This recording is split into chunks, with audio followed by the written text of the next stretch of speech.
안녕하세요. 황순이의 대학 가는 얘기 황순입니다.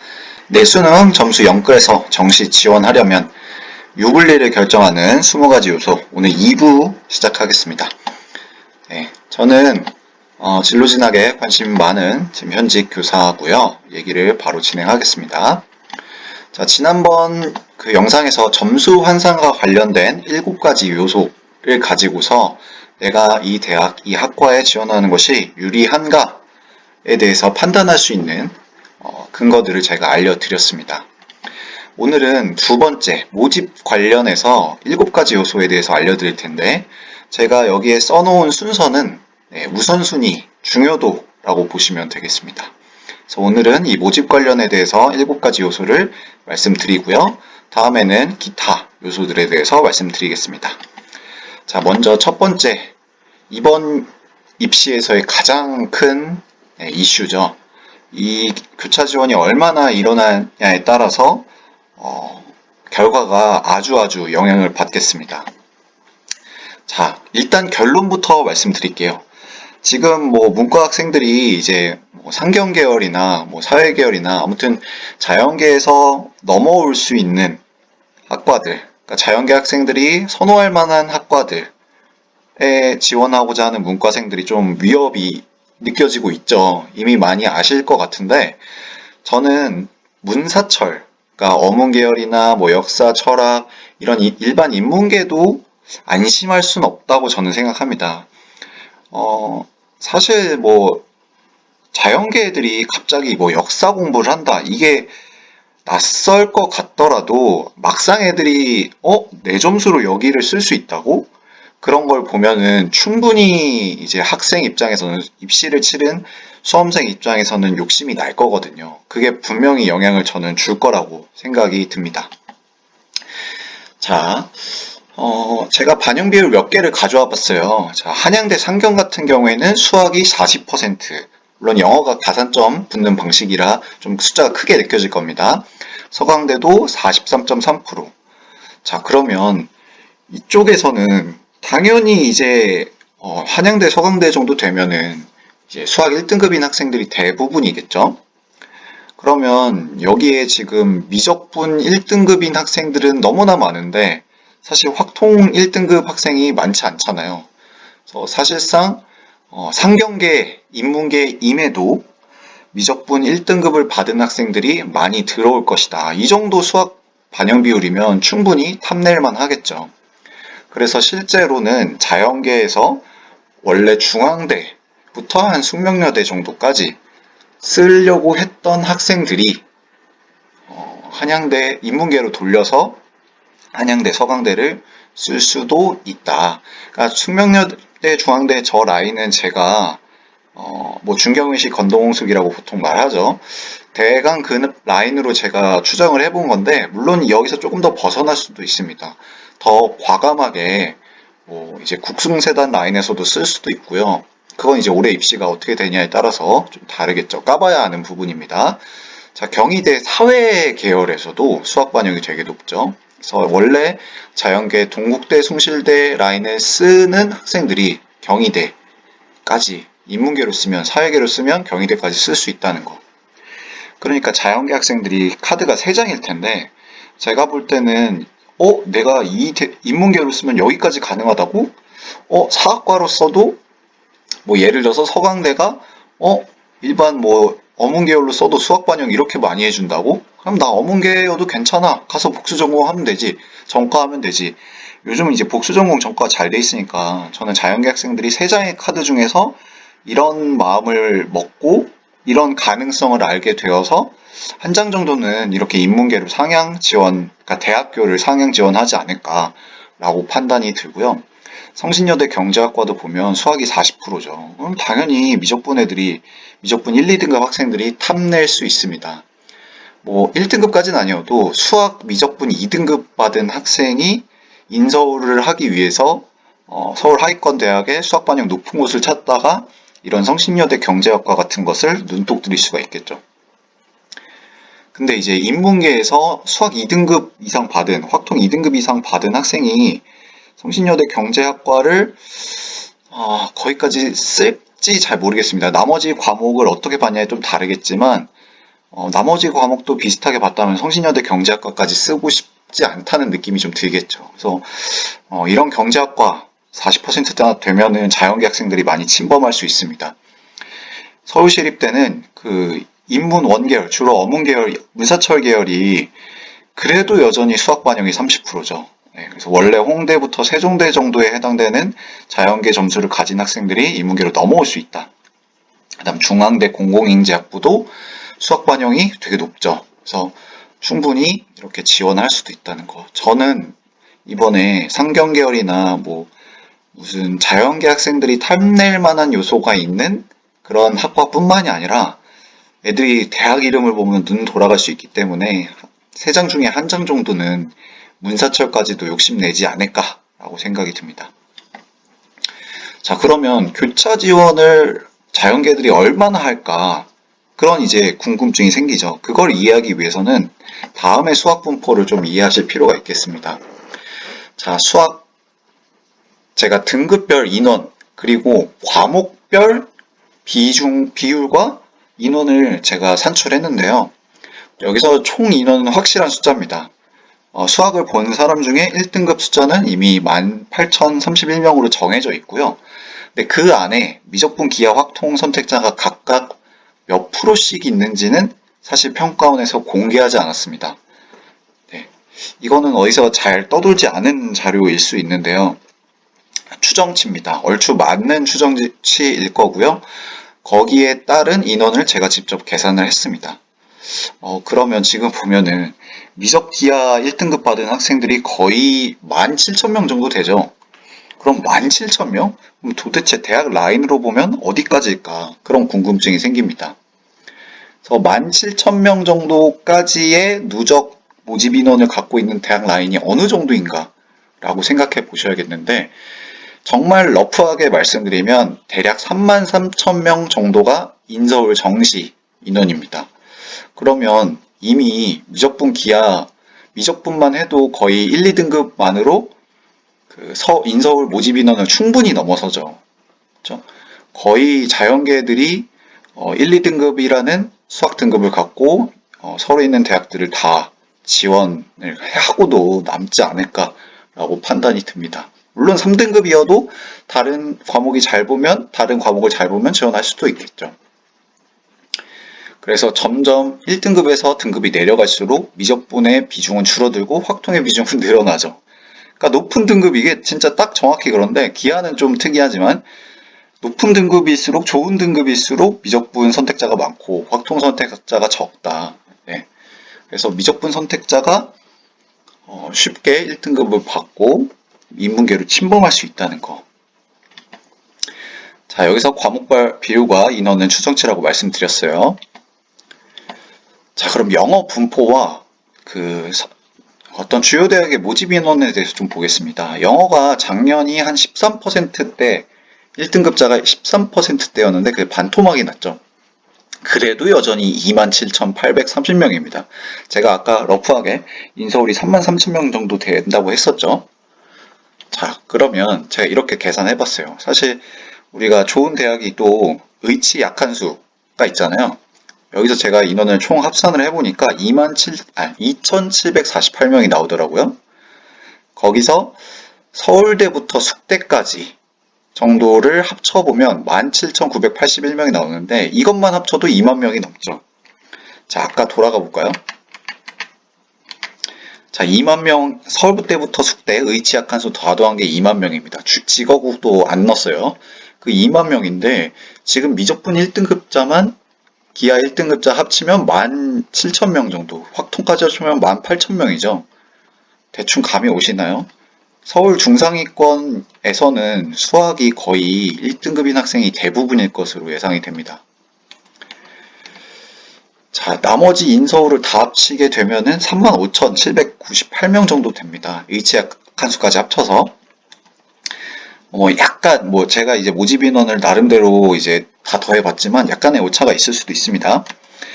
자, 서울 중상위권 이상에서는 수학 1등급이 대부분일 것이다 라고 저는 결론 내리고 싶고요. 물론 이제 수시 2월이 많이 될 수 있어요. 올해는 이제 문과 계열에서 최저 충족이 떨어질 거기 때문에 조금 인문계에서 뭐 수시 2월이 많이 나오기도 할 텐데, 그렇다 하더라도 막 수시 2월로 인해 모집 인원이 급격하게 증가할 확률은 그렇게 높진 않습니다. 그래서 비중이 그렇게 크진 않을 거니까 지금 현재 최초 모집 인원 봤을 때 서울 중상위권 이상에서는 수학 1등급이 대부분일 것이고, 영어가 이번에 어려웠다고는 하지만 지금 1, 2등급자만 합쳐도 거의 10만 명이 훨씬 넘죠. 사실상 인서울 합격자의 거의 대부분은 1, 2등급일 것이다. 물론 3등급이어도 다른 과목 잘 봐서, 수학도 3등급이어도 다른 과목 잘 봐서 인서울 하는 사람도 있겠죠. 근데 제가 볼 땐 거의 8, 90% 이상은 요 빨간색 멘트에 해당되지 않을까라고 생각이 듭니다.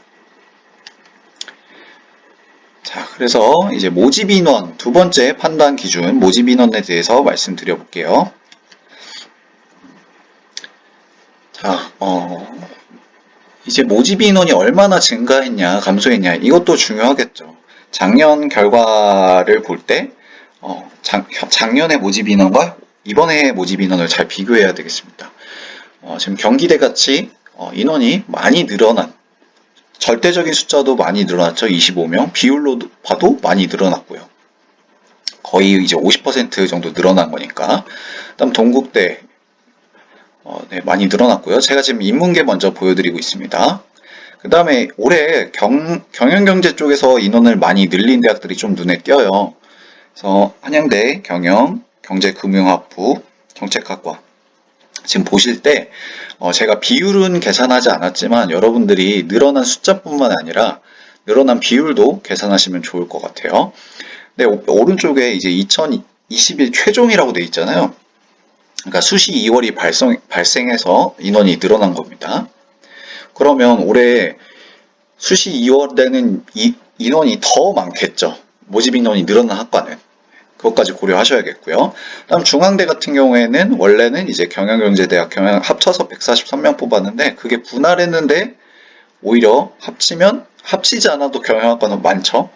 네, 합치면 훨씬 더 많다. 성균관대 사회과학 계열 이제 많이 뽑고 있고요. 자, 자연계를 살펴보겠습니다. 자연계는 제가 봤을 때 전기 쪽이 좀 많이 늘린 학과가 많더라고요. 물론 그 첨단학과, 인공지능, 데이터 사이언스 쪽으로도 인원이 많이 신설되고 했지만, 이제 전자전기 쪽을 좀 많이 뽑아서, 열심히 듣고 계신 분한테는 제가 이제 팁을 드리자면, 올해 전자공학과 인원이 늘어난 학과가 많은데, 첨단학과도 많이 증가했고, 이제 물리 수학을 좋아하는 학생들이 첨단학과로도 많이 빠지고, 또 자연계로도, 아니, 인문계죠. 인문계, 상위권 인문계로도 빠지고, 그러다 보면 전자공학과에서 대박나는 경우가 있지 않을까. 저는 조심스럽게 예측해 봅니다. 그래서 지금, 인하대 같은 경우에는, 수시 2월도 작년에 많이 됐죠. 그럼 올해는 더 많이 되겠죠. 기대값이. 그다음에 한양대도 마찬가지로 증가했고요. 신소재공학부는 비율상 2배 넘게 증가했죠. 그 다음에 의대도 보시면 의대가 워낙 이제 TO가 중요한데 이렇게 TO가 늘어난 대학들이 있습니다. 그 다음 정시로 선발하지 않았던 건국대 줄기세포공학과가 이번에 정시로 선발을 하고 있죠.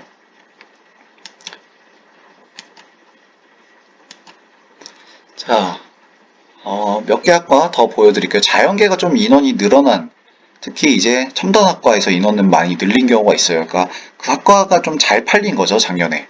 그러니까 학과를 좀 축소하고 통폐합한 경우도 있긴 해요. 첨단학과 중에서. 근데 대부분의 주요 대학들은 첨단학과 인원을 좀 늘리는 경향이 있습니다. 신설까지 하고 인원도 늘리고. 그래서 데이터 사이언스 한양대는 이제 더 인원이 늘어났고요.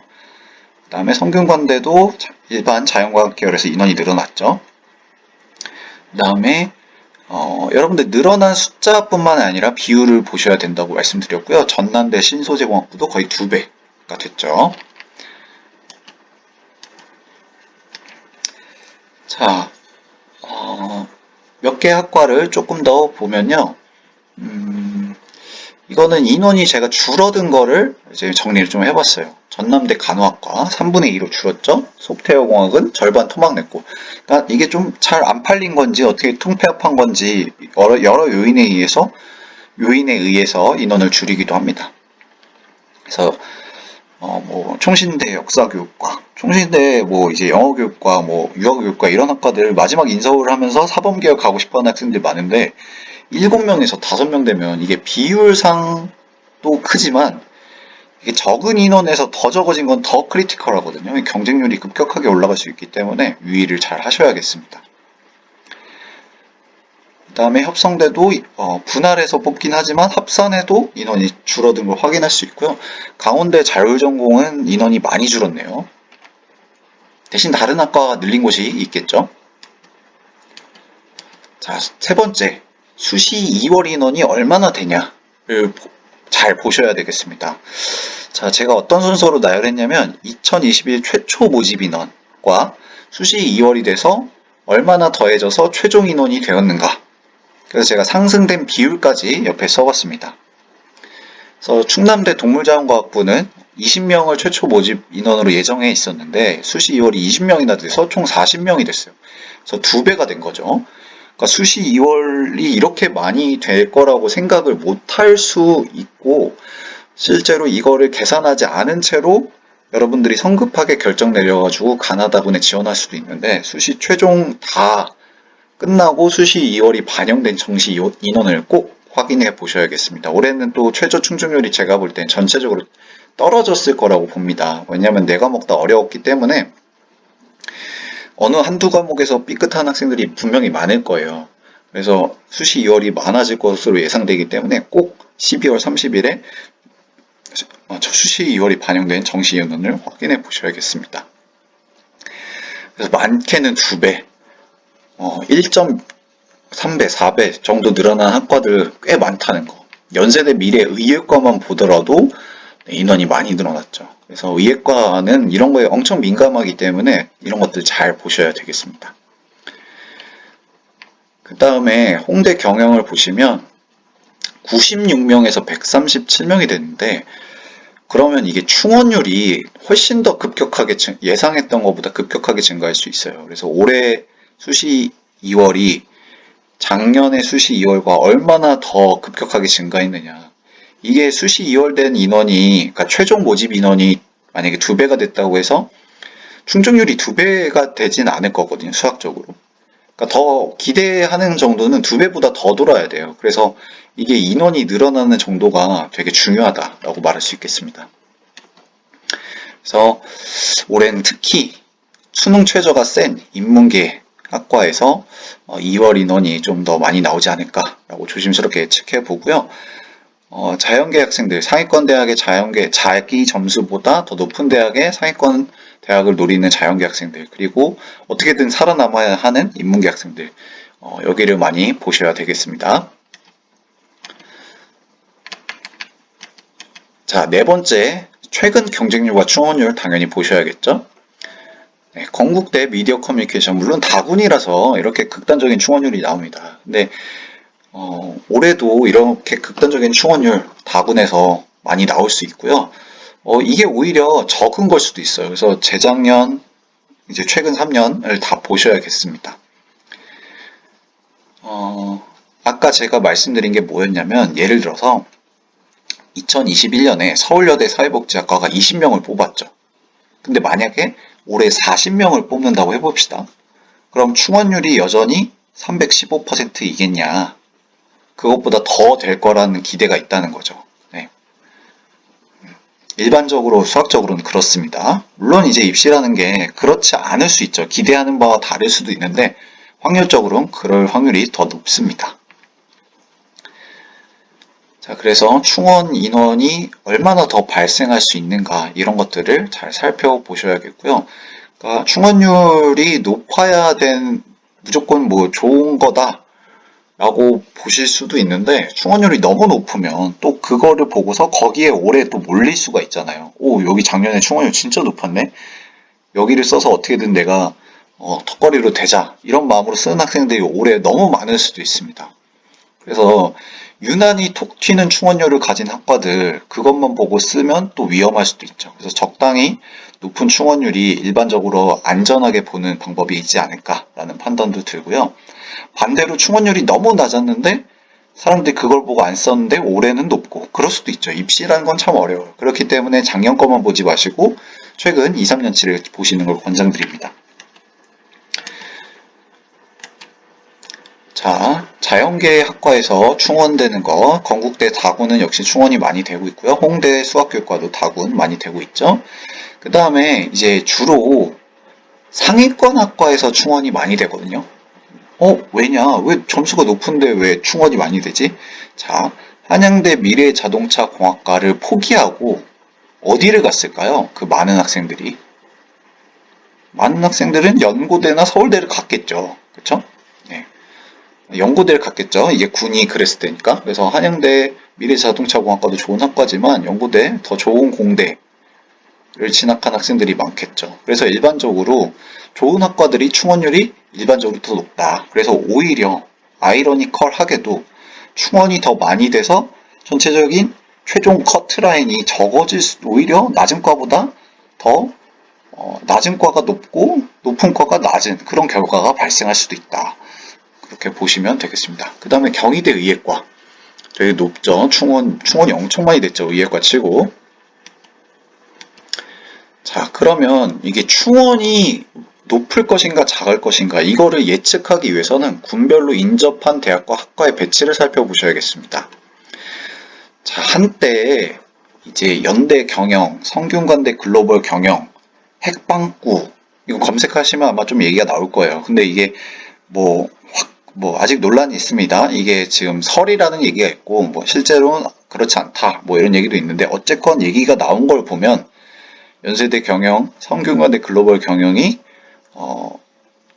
평소보다는 적은 점수로도 합격할 수 있지 않았나 라고 좀 생각해 볼 수 있는데 왜 그런 현상이 발생했냐면 작년에 이제 서울대가 가군이었고 연고대 나군이었습니다. 연대 경영을 쓴 학생들이 가군에서 서울대를 쓰는 경우가 많았겠죠.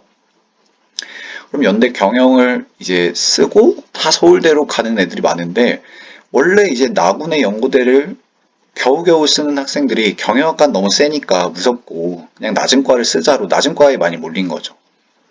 그래서 연고대 경영을 쓴 높은 점수가 좋은 학생들은 다 서울대 가버리고 점수가 낮은 애들은 오히려 연고대 낮은 과에 많이 몰려서 연고대 낮은 과가 오히려 컷이 높아지고 성대 글경도 마찬가지 논리입니다. 성대 글경 합격한 학생들이 연고대도 합격하면 글로 빠지고 성대 글경을 쓰기에는 이제 무서웠던 아이들이 성대 글경보다 더 낮은 과를 써서 거기에 몰려서 낮은 과가 더 입시 결과가 빡세게 나오는 그런 모순된 결과가 나오기도 합니다. 그래서 작년에 이런 이슈가 있었으면 올해도 있을 수도 있지만 사실상 그러긴 쉽지 않을 걸로 예상이 됩니다. 근데 올해도 여전히 이러한 어떤 조건, 그러니까 상위권 학과에서 오히려 더 빵꾸에 가까운 빵꾸가 날 확률이 더 높다라는 것은 일반적으로 맞는 얘기이기 때문에 올해도 상위권 학과를 좀 주목해서 보실 필요도 있겠습니다. 자, 군별 인접대학이 왜 중요하냐? 자, 내가 수학교육과를 진학하고 싶은 학생입니다. 그럼 이런 작업은 꼭 하셔야겠죠. 수학교육과를 진학하고자 하는 학생이 다른 군에서 다른 과를 쓸 수도 있죠. 근데 상대적으로 수학교육과를 쓰는 애들은 다른 군에서도 수학교육과를 쓰는 경향이 높겠죠. 물론 수학과를 쓸 수도 있고 공대를 쓸 수도 있지만. 그래서 세 개의 군에서 비슷한 학과를 쓰는 학생들이 꽤 있다는 가정을 하고 바라본다면 수학교육과를 쓰는 학생들이 군이 어떻게 나뉘어서 쓸 것인가. 다군에서 당국대 수학교육과를 쓰는 학생들이 가나군에선 어디를 쓸까? 가군에서 성대 수교를 쓰는 학생이 나군에서는 어디를 쓸까? 여러분들 이런 고민들을 하셔야 된다는 겁니다. 자, 지금 가군의 수학교육과가 많이 몰려있죠? 그렇죠? 자, 그러면 이화여대 만약에 이런 결과를 뭐 예상해 볼 수도 있겠습니다. 그냥 이제 가정입니다. 이화여대 13명이 지금 모집 인원인데 이화여대, 나군에서 이화여대 수교과는 좀 쫄려서 인하대로 몰렸다 칩시다. 그리고 인하대로 몰렸다 치고 또 이화여대 수교육과 쓸만한 애들이 다른 대학 수학과나 뭐 그런 쪽으로 아니면은 인문계 국어교육과나 영어교육과로 바꿔가지고 쓴다. 뭐 그럴 수 있죠. 대학을 올릴 수 있으니까. 그래서 이화여대 나군 수학교육과가 생각보다 TO가 적고 경쟁률이 적고 근데 또 이화여대 수학교육과 쓴 점수 좋은 아이들이 다 한양대, 성균관대, 뭐 고려대, 교원대 이런 데로 빠져서 돌고 돌아서 오히려 인하대가 점수가 빡세고 이화여대가 더 낮은 그런 괴기한 결과가 나올 수도 있다는 거죠. 네, 이제 뭐 실제 그럴 거라는 게 아니라 예를 들어서 말하는 겁니다. 그래서 그런 배치를, 이런 가나다군 배치를 꼭 보셔야겠고요. 저는 올해 어떤 작업을 했었냐면 첨단학과, 이번에 신설된 첨단학과 소프트웨어, 빅데이터, 인공지능 거기에서 추가적으로 컴공, 컴퓨터과학 그런 학과들을 다 가나다군별로 제가 정리를 해봤어요. 그랬을 때 이 컴퓨터를 좋아하는 학생들이 어떻게 분산될 것일까 이런 예측을 좀 해봤는데 여러분들도 자기가 원하는 학과에서는 이런 작업을 꼭 하셔야겠습니다. 내 점수, 이 정도 점수대의 수학교육과를 희망하는 학생들은 가나다군에 각각 어디를 쓸 것인가 이런 판단 꼭 해보셔야겠습니다. 하나만 더 말씀드리자면 원래 이제 성균관대 수교랑 한양대 수교가 가나군 구별됐어요. 근데 이제 올해 성대 수교가 가군으로 오면서 이게 두 개가 겹치게 됐거든요. 아마 경쟁률이 하락될 것으로 제가 팁을 드리겠습니다. 성대 수교, 한양대 수교. 자, 그 다음에 이제 통합 선발인데요. 이제 이화여대가 통합 선발한 지 꽤 됐죠. 그래서 통합 선발을 하면서 실제로 컷이 올라갔었습니다. 통합 선발하면 컷이 올라간다라고 봤을 때 무조건 안 좋은 것이냐? 오히려 점수가 안정권인 학생 입장에선 이변이 더 일어날 가능성은 거의 0에 수렴하기 때문에 오히려 좋은 거죠. 안정권으로 이화여대 쓰는 학생 입장에서는. 뭐 수학적으로는 그렇습니다. 그 다음에 덕성여대도 이화여대보다는 좀 늦었지만 그래도 그 계열별로 선발을 통합으로 하고 있습니다. 그래서 글로벌 융합대학 인문계죠. 인문계가 217명이 되고요. 올해 또 이 217명의 인문계 자리에 얼마나 많은 자연계 학생들이 인서울 턱걸이를 하려고 올지 그게 좀 이제 궁금해지고요. 그 다음에 성균관대 같은 경우에는 인문과학대학, 사회과학대학, 뭐 자연과학대학, 공학계열 이렇게 계열로 뽑기도 세부적으로 또 나눠서 뽑기도 하죠. 성신여대는 전년도에 이제 통계학이랑 빅데이터 사이언스를 11명, 7명 분할해서 따로 뽑았는데 올해는 그걸 두 개를 합쳐서 18명 뽑습니다. 근데 합산한 인원은 변하지 않았죠. 근데 이게 합산을 할 때 작년 통계학과 결과랑 데이터 사이언스 학과의 그 합산이 어떻게 될 것인가 이런 것들을 잘 살펴보셔야겠고요. 이게 나한테 유리하게 작용할지 불리하게 작용할지 여러분들이 그 모의 지원 같은 걸 하면 점수 분포 같은 것들을 볼 수가 또 있잖아요. 그런 걸 보실 때 이런 통합 선발이나 분할 선발이 나한테 어떻게 영향을 줄 것인가. 세종대 같은 경우에는 전년도에 건축공학 계열로 42명을 통합해서 뽑았는데 올해는 분할해서 뽑는다. 이게 어떻게 작용할 것인가? 건축공학과 이게 중요한 거죠. 작년도에 42명 중에 실제로 건축공학을 희망해서 쓴 애랑 건축학을 희망해서 쓴 애의 비중은 모르는 거죠. 그렇기 때문에 분명히 만약에 이제 1대1이었다. 42명 중에 21명이 건축공학 생각했던 애고 건축학을 생각했던 애가 21명씩이었다. 라고 한다면 뭐 이 변화가 큰 의미가 없을 수도 있지만 만약에 30명이 건축공학을 생각했던 애고 12명이 건축학을 생각했던 애라면 건축학과가 올해 더 좋은 거죠. 그래서 이런 변화가 어떤 새로운 변수를 만들어낼 수 있다는 거 말씀드리겠습니다.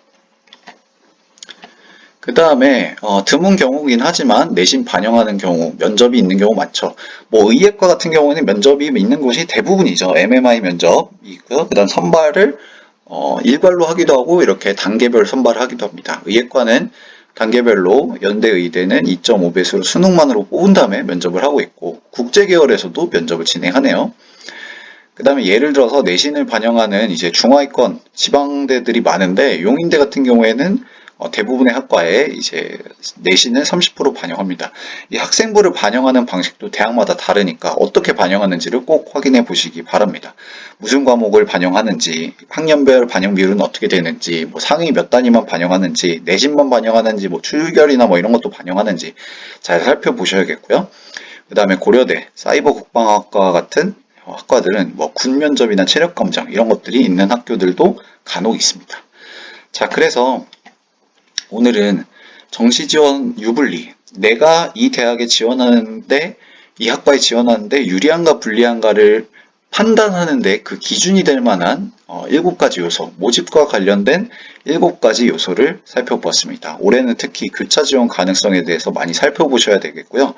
그러려면 등급별 인원 분포 이런 것들을 생각해 보셔야겠고 모집 인원이 얼마나 변했는가 그리고 수시 2월이 많이 될 것으로 예상되는데 이게 중요합니다. 수시 2월이 얼마나 될지 마지막까지 잘 살펴보신 다음에 최종 결론 내셔야 되고 여러분들이 12월 30일에 만약에 수시 2월이 이런 변화가 있으면 내가 이렇게 하겠다까지 세부적으로 전략을 미리 여러 개로 카드를 준비해 놔야 되지 않을까 싶습니다.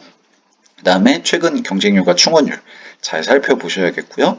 그 다음에 내가 희망하는 학과를 군별로 인접대학 학과가 어떻게 배치되어 있는가 인원이 그걸 잘 살펴보셔야겠고 그 다음 통합해서 선발하는 대학교, 통합해서 선발하는 계열, 오히려 분리해서 선발하는 학과 이런 것들 잘 보셔야겠고요. 그 다음 특수한 경우 내신 면접 유무를 잘 결정하시면 되겠습니다. 자, 다음 시간에는 기타 요소에 대해서 말씀드리면서 마무리 지을게요.